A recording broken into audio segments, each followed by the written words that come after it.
بسم اللہ الرحمن الرحیم ایاک نعبد و ایاک نستعین۔ میں سب سے پہلے اپنی الائڈ پارٹیز، اپنے اتحادیوں کا دل سے شکریہ ادا کرتا ہوں کہ ابھی بھی اور ہر مشکل وقت میں جس طرح آپ میرے ساتھ کھڑے رہے، آپ کا بہت بہت شکریہ۔ میں اپنے پارلیمنٹیرینز، اپنی ٹیم کا، میں آپ کا شکریہ ادا اس طرح کرتا ہوں کہ میں نے جو آپ کی کل شام کو جو آپ کے حالات دیکھے تو مجھے یہ احساس ہوا کہ آپ سب کو بڑے دل سے تکلیف تھی کہ جو ہمارا وہ سینٹ کا یہ ادھر حفیظ شیخ کے الیکشن میں جب ہارے ہیں، تو میں جو آپ سب کو دیکھا تو مجھے بڑا اچھا لگا، مجھے ایک ٹیم آپ میں نظر آئی، اور انشاءاللہ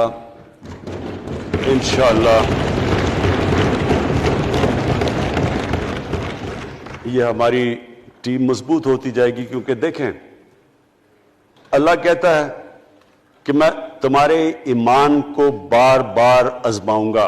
اللہ قرآن شریف میں ہمیں کہتا ہے۔ وہ کیوں کہتا ہے؟ وہ آپ کے ایمان کو آزماتا ہے مضبوط کرنے کے لیے۔ جب آپ ایک مشکل وقت سے نکلتے ہیں آپ اور مضبوط ہو جاتے ہیں۔ اللہ نے ایک انسان کو ایک ایسا چیز، ایک ایسا اس کا جو سب سے بڑی جو اس کی مخلوق ہے، اشرف المخلوقات، اس کو جو اللہ نے بنایا ہے، اس کے اندر اس نے ایک کنڈیشن لگا دی ہے کہ اگر آپ نے بڑا انسان بننا ہے تو مشکل وقت کا سامنا کرو، ریزسٹنس کے ساتھ جاؤ۔ جسم ہمارا یہ ہے، جسم کو ہم بھاری ویٹ اٹھاتے ہیں، جسم تکڑا ہو جاتا ہے۔ ذہن کو جتنا ہم آزمائیں گے اور آزمائشوں میں ڈالیں گے، سب سے بڑا جو پاور ہاؤس ہے وہ ہمارا ذہن ہے، وہ اور تکڑا ہو جاتا ہے، انسان تکڑا ہو جاتا ہے۔ پارٹی بھی تب تکڑی ہوتی ہے جب وہ مشکل وقت سے نکلتی ہے۔ آپ نے کسی کو تباہ کرنا ہے تو اس کو آرام کی زندگی دے دو، وہ تباہ ہو جاتا ہے، ڈکے کر جاتا ہے انسان۔ تو میں اپنی پارٹی کو آج خراج تحسین پیش کرتا ہوں کہ آپ اس مشکل وقت سے نکلے۔ بڑے مجھے انڈیویجول ایم این ایز کا پتہ ہے کہ انہوں نے کتنی کوشش کی یہاں پہنچنے کے لیے، آج اس ووٹ کے لیے، تو میں اور مجھے کئیوں کی طبیعت بھی ٹھیک نہیں تھی، تو میں آپ سب کا آج شکریہ ادا کرتا ہوں۔ آج میں اپنی پارلیمنٹری پارٹی کے ساتھ بھی، اور جو میری عوام آج یہ دیکھ رہی ہے، میں اس کے سامنے جو بات رکھنا چاہتا ہوں وہ یہ کہ دیکھیں ہمیں یہ کبھی بھولنا نہیں چاہیے کہ یہ پاکستان کیوں بنا تھا۔ وہ ایک انگریزی کا ایک فریز ہے کہ نیشنز وداؤٹ اے ویژن ڈائی۔ قوم کا جب اپنا مقصد اپنے نظریے سے پیچھے ہٹتی ہے مر جاتی ہے قوم۔ قوم میں کسی مقصد کے لیے بنتی ہے۔ ہم اپنے وہ جب تک وہ پتہ نہیں ہم اپنے بچوں کو نہیں بتائیں گے، خود ہم جو آج لیڈرشپ ہے، میرا غلطی سے ہاتھ ادھر چلا گیا، ادھر کی لیڈرشپ میں کہہ رہا ہوں، جو ہماری لیڈرشپ ہے اس کو پتہ ہونا چاہیے کہ یہ بہت بڑا عظیم خواب تھا پاکستان کا۔ علامہ اقبال کو نہیں پتا تھا کہ اگر پاکستان بنے گا تو آج جس طرح ہمارے 20 کروڑ مسلمان ہندوستان میں رہ جائیں گے تو وہ تو سارے پاکستان میں نہیں آ سکتے تھے۔ تو علامہ اقبال کا کیا وجہ تھی پاکستان خواب دیکھنے کی؟ ان کی وجہ یہ تھی کہ ہم نے ایک دنیا کو مثال دینی تھی، کہ اصل میں ایک ماڈل بنانا تھا کہ اصل میں ایک اسلامی ریاست کیا ہوتی ہے۔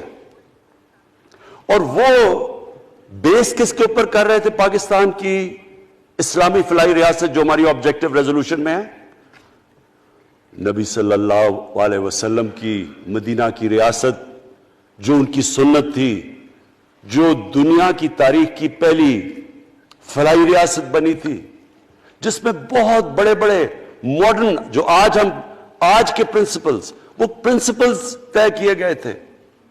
وہ ریاست بنی تھی، اور وہ ریاست ایک ماڈل ایسا تھا کہ اس کے بعد ایک جن کو کوئی جانتا ہی نہیں تھا، ایک قوم، ایک عرب قبیلوں میں تقسیم ہوئی قوم جس کی حیثیت ہی کوئی نہیں تھی، ان اصولوں کے اوپر چلتے ہوئے یہ دنیا کی تاریخ کا معجزہ ہے جو ہوا اس کے بعد.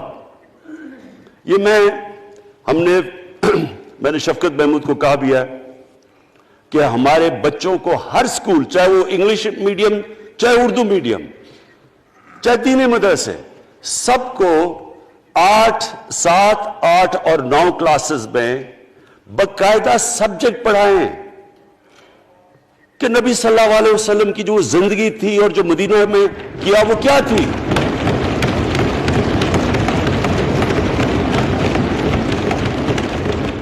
تاکہ ان کو پتہ چلے کہ اس ملک کا مقصد کیا تھا. بڑے لوگ جو پاکستان نہیں چاہتے تھے وہ کیا کہتے تھے؟ وہ کہتے تھے کہ پاکستان تو بن گیا تو آپ نے تباہ، جو مسلمان ہندوستان میں رہ گئے ان کو آپ نے سیکنڈ کلاس سٹیزن بنا کے چھوڑ دیا. آج بیچارے مسلمانوں سے کیا ہو رہا ہے وہاں؟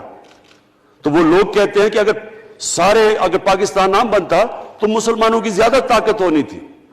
ایک ہندوستان میں اس طرح مسلمانوں کا برا حال نہیں ہونا تھا جو آج ہے. یہ ایک آرگیومنٹ دی جاتی ہے.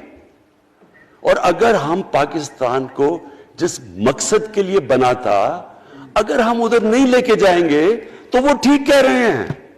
یہ تو نہیں تھا کہ وہاں ٹاٹا برلا تھے جو اربوں پتی اور یہاں یہ شریف اور زرداری اربوں پتی بن جائیں. اس لیے تو نہیں پاکستان بنا تھا. یہ بڑی ہمیں ری الائن کرنا چاہیے اپنے نظریے کی طرف.